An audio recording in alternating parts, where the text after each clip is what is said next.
Chapter 26 The Witch and the Werecat. It was late in the morning when Eragon woke. He dressed, washed his face in the basin, then held the mirror up and brushed his hair into place. Something about his reflection made him stop and look closer. His face had changed since he had run out of Carver Hall just a short while ago. Any baby fat was gone now, stripped away by travelling, sparring and training. His cheekbones were more prominent and the line of his jaw was sharper. There was a slight cast to his eyes that, when he looked closely, gave his face a wild, alien appearance. He held the mirror at arm's length and his face resumed its normal semblance, but it still did not seem quite his own. A little disturbed, he slung his bow and quiver across his back, then left the room. Before he had reached the end of the hall, the butler caught up with him and said, "Sir, Neil left with my master for the castle earlier. He said you could do whatever you want today because he will not return until this evening." Eragon thanked him for the message, then eagerly began exploring Tiem. For hours he wandered the streets, entering every shop that struck his fancy and chatting with various people. Eventually he was forced back to Jode's by his empty stomach and lack of money. When he reached the street where the merchants lived, he stopped at the herbalist's shop next door. It was an unusual place for a store. The other shops were down by the city wall, not crammed between expensive houses. He tried to look in the windows, but they were covered with a thick layer of crawling plants on the interior. Curious, he went inside. At first he saw nothing because the store was so dark, but then his eyes adjusted to the faint greenish light that filtered through the windows. A colourful bird with wide tail feathers and a sharp, powerful beak looked at Eragon inquisitively from a cage near the window. The walls were covered with plants, vines clung to the ceiling, obscuring all but an old chandelier, and on the floor was a large pot with a yellow flower. A collection of mortars, pestles, metal bowls, and a clear crystal ball the size of Eragon's head rested on a long counter. He walked to the corner, carefully stepping around complex machines, crates of rocks, piles of scrolls, and other objects he did not recognize. The wall behind the counter was covered with drawers of every size. Some of them were no larger than his smallest finger, while others were big enough for a barrel. There was a foot-wide gap in the shelves far above. A pair of red eyes suddenly flashed from the dark space, and a large, fierce cat leapt onto the counter. It had a lean body with powerful shoulders and oversized paws. A shaggy mane surrounded its angular face, and its ears were tipped with black tufts. White fangs curved down over its jaw. Altogether, it did not look like any cat Eragon had ever seen. It inspected him with shrewd eyes, then flicked its tail dismissively. On a whim, Eragon reached out with his mind and touched the cat's consciousness. Gently he prodded it with his thoughts, trying to make it understand that he was a friend. "You don't have to do that." Eragon looked around in alarm. The cat ignored him and licked a paw. "Saphira? Where are you?" he asked. No one answered. Puzzled, he leaned against the counter and reached for what looked like a wood rod. "That wouldn't be wise." "Stop playing games, Saphira," he snapped, then picked up the rod. A shock of electricity exploded through his body and he fell to the floor, writhing. The pain slowly faded, leaving him gasping for air. The cat jumped down and looked at him. "You aren't very smart for a dragon rider. I did warn you." "You said that!" exclaimed Eragon. The cat yawned, then stretched and sauntered across the floor, weaving its way between objects. "Who else?" "But you're just a cat," he objected. The cat yowled and stalked back to him. It jumped on his chest and crouched there, looking down at him with gleaming eyes. Eragon tried to sit up, but it growled, showing its fangs. "Do I look like other cats?" "No." "Then what makes you think I am one?" Eragon started to say something, but the creature dug its claws into his chest. "Obviously your education has been neglected. I, to correct your mistake, am a werecat. There aren't many of us left, but I think even a farm boy should have heard of us." "I didn't know you were real," said Eragon, fascinated. "A werecat." He was indeed fortunate. They were always flitting around the edges of stories, keeping to themselves and occasionally giving advice. If the legends were true, they had magical powers, lived longer than humans, and usually knew more than they told. The werecat blinked lazily. "Knowing is independent of being. I did not know you existed before you bumbled in here and ruined my nap, yet that doesn't mean you weren't real before you woke me." Eragon was lost by its reasoning. "I'm sorry I disturbed you." "I was getting up anyway," it said. It leapt back onto the counter and licked its paw. "If I were you, I wouldn't hold on to that rod much longer. It's going to shock you again in a few seconds." He hastily put the rod back where he found it. "What is it?" "A common and boring artifact, unlike myself." But what's it for? Didn't you find out? The werecat finished cleaning its paw, stretched once more, and then jumped back to its sleeping place. It sat down, tucked its paws under its breast, and closed its eyes, purring. Wait, said Eragon. What's your name? One of the werecat's slanted eyes cracked open. I go by many names. If you are looking for my proper one, you will have to seek elsewhere. The eye closed. Eragon gave up and turned to leave. However, you may call me Solembum. Thank you, said Eragon seriously. Solembum's purring grew louder. The door to the shop swung open, letting in a beam of sunlight. Angela entered with a cloth bag full of plants. Her eyes flickered at Solembum, and she looked startled. He says you talked with him. You can talk with him too? Asked Eragon. She tossed her head. Of course, but that doesn't mean he'll say anything back. She set her plants on the counter, then walked behind it and faced him. He likes you.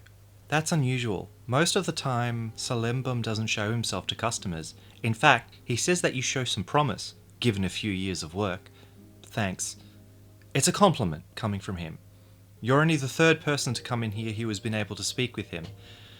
The first was a woman, many years ago. The second was a blind beggar, and now you. But I don't run a store just so I can prattle on. Is there anything you want, or did you only come in to look? Just to look, said Eragon, still thinking about the werecat. Besides, I don't really need any herbs.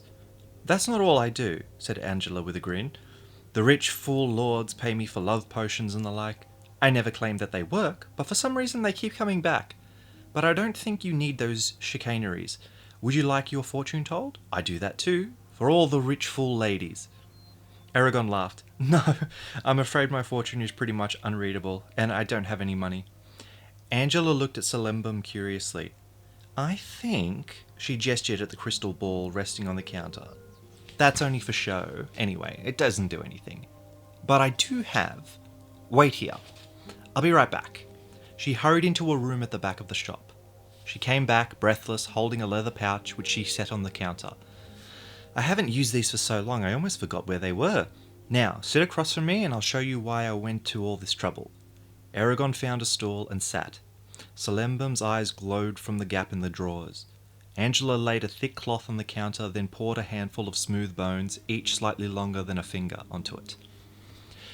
Runes and symbols were inscribed along their sides. These, she said, touching them gently, are the knuckle bones of a dragon.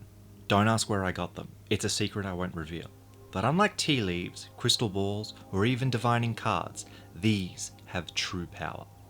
They do not lie, though understanding what they say is complicated.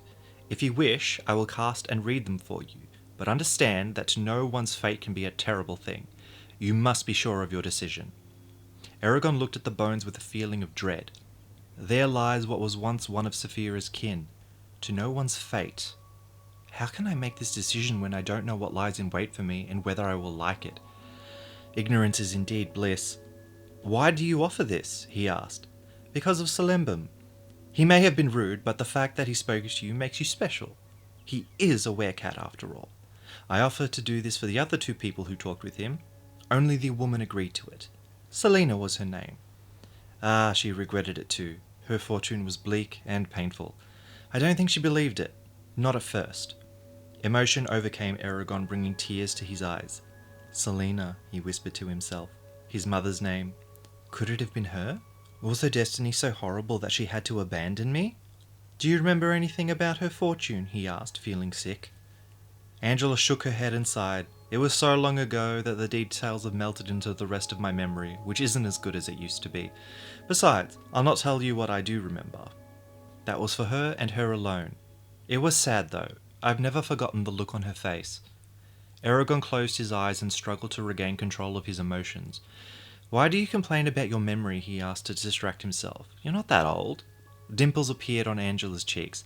I'm flattered. But don't be deceived. I'm much older than I look. The appearance of youth probably comes from having to eat my own herbs when times are lean. Smiling, Eragon took a deep breath. If that was my mother and she could bear to have her fortune told, I can too.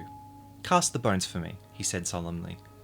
Angela's face became grave as she grasped the bones in each hand. Her eyes closed and her lips moved in a soundless murmur. Then she said powerfully, Manin Huerda Hugin, and tossed the bones onto the cloth. They fell all jumbled together, gleaming in the faint light. The words rang in Eragon's ears. He recognized them from the ancient language and realized with apprehension that to use them for magic, Angela must be a witch. She had not lied. This was true fortune-telling. Minutes slowly passed and she studied the bones. Finally, Angela leaned back and heaved a long sigh. She wiped her brow and pulled out a wineskin from under the counter.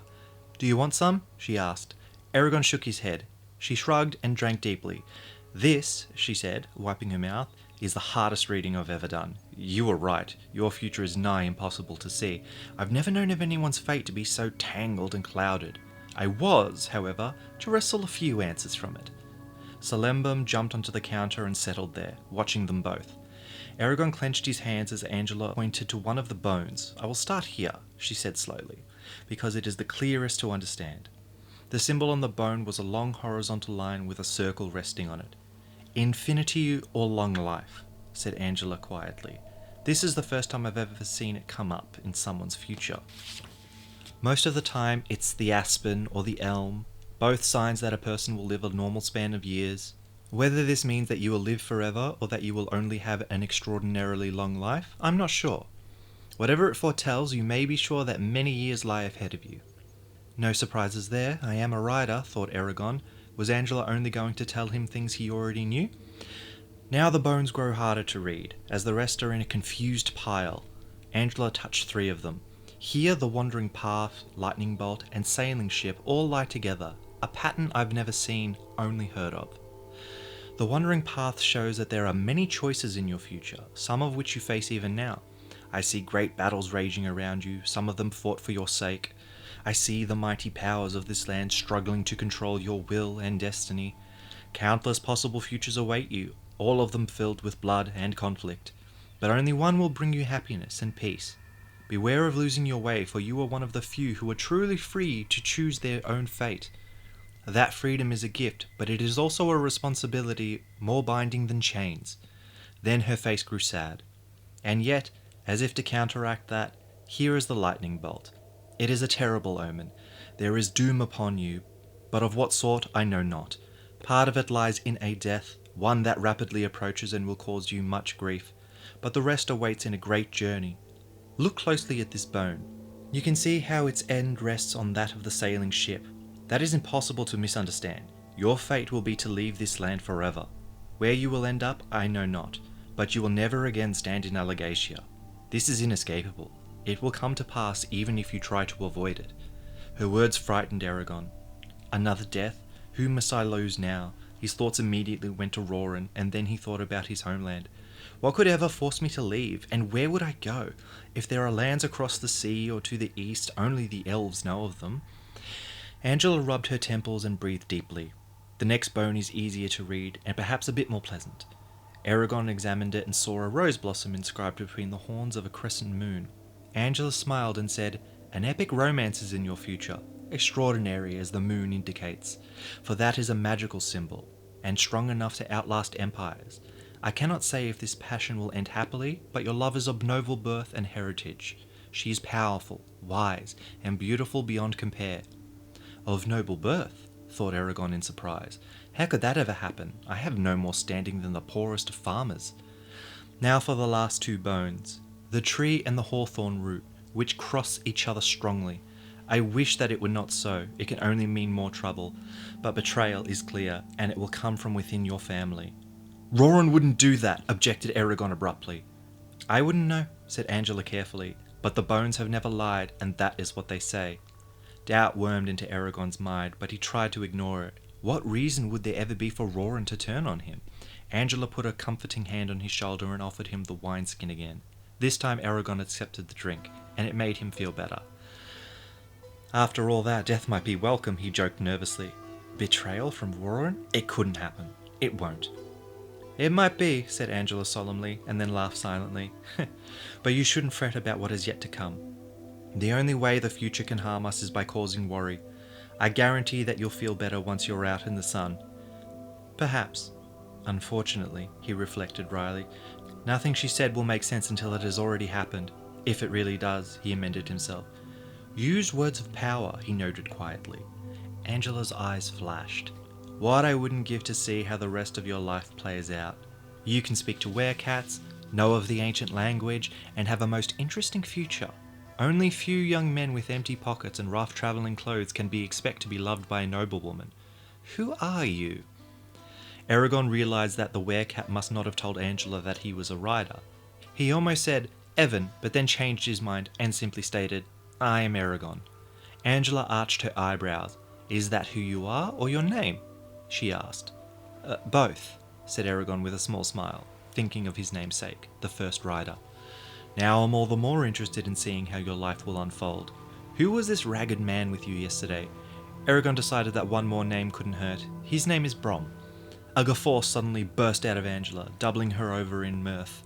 She wiped her eyes and took a sip of wine, then fought off another attack of merriment. Finally grasping for breath, she forced out, "Oh, that one! I had no idea." "What is it?" demanded Eragon. No, don't be upset," said Angela, hiding a smile. "It's only that, well, he's known by those in my profession. I'm afraid that poor man's doom, or future if you will, is something of a joke with us." "Don't insult him. He's a better man than any of you could find," snapped Eragon. Peace, chided Angela with amusement. "I know that. If we meet again at the right time, I'll be sure to tell you about it. But in the meantime, you should..." She stopped speaking as Solembum padded between them. The Werecat stared at Eragon with unblinking eyes. "Yes?" Eragon asked, irritated. "Listen closely and I will tell you two things. When the time comes and you need a weapon, look under the roots of the Manoa tree. Then, when all seems lost and your power is inefficient, go to the rock of Kuthian and speak your name to open the vault of souls." Before Eragon could ask what Solembum meant, the Werecat walked away, waving his tail ever so gracefully. Angela tilted her head, coils of dense hair shadowing her forehead. "I don't know what he said, but I don't want to know. He spoke to you, and only you. Don't tell anyone else." "I think I have to go," said Eragon, shaken. "If you want to," said Angela, smiling again. "You are welcome to stay here as long as you like, especially if you buy some of my goods. But go if you wish. I'm sure that we've given you enough to ponder for a while." "Yes." Eragon quickly made his way to the door. "Thank you for reading my future. I think." "You're welcome," said Angela, still smiling. Eragon exited the shop and stood in the street, squinting until his eyes adjusted to the brightness. It was a few minutes before he could think calmly about what he had learned. He started walking, his steps unconsciously quickening until he dashed out of Tiam, feet flying as he headed to Saphira's hiding place. He called to her from the base of the cliff.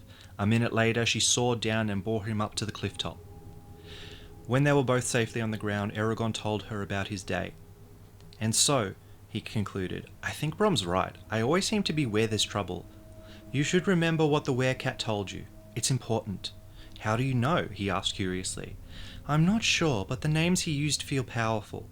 Kuthian," she said, rolling the word around. "No, we should not forget what he said. Do you think I should tell Brom?" "It's your choice, but think of this. He has no right to know your future. To tell him of Solembum and his words will only raise questions you may not want to answer. And if you decided to only ask him what those words mean, he will want to know where you learned them. Do you think that you can lie convincingly to him?" "No," admitted Eragon. "Maybe I won't say anything. Still, this might be too important to hide." They talked until there was nothing more to say. Then they sat together companionably, watching the trees until dusk. Eragon hurried back to Tiam and was soon knocking on Jode's door. "Is Neil back?" he asked the butler. "Yes, sir, I believe he's in the study right now." "Thank you," said Eragon. He strode into the room and peeked inside. Brom was sitting before the fire, smoking. "How did it go?" asked Eragon. "Bloody awful," growled Brom around his pipe. "So you talked to Brand?" "Not that it did any good. This administrator of trade is the worst sort of bureaucrat. He abides by every rule, delights in making his own whenever it can inconvenience someone, and at the same time believes that he's doing good." "Then he won't let us see the records?" asked Eragon. "No," snapped Brom, exasperated. "Nothing I could say would sway him. He even refused bribes, substantial ones too. I didn't think I would ever meet a noble who wasn't corrupt. Now that I have, I find that I prefer them when they're greedy bastards." He puffed furiously on his pipe and mumbled a steady stream of curses. When he seemed to have calmed, Eragon asked tentatively, "So what now?" "I'm going to take the next week and teach you how to read. And after that..." A smile split Brom's face. "After that, we're going to give Brand a nasty surprise." Eragon pestered him for details, but Brom refused to say more.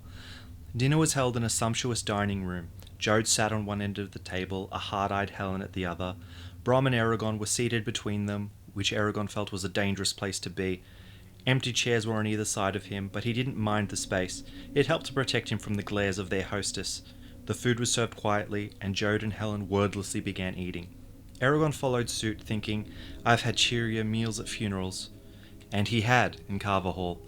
He remembered many burials that had been sad, yes, but not unduly so. This was different.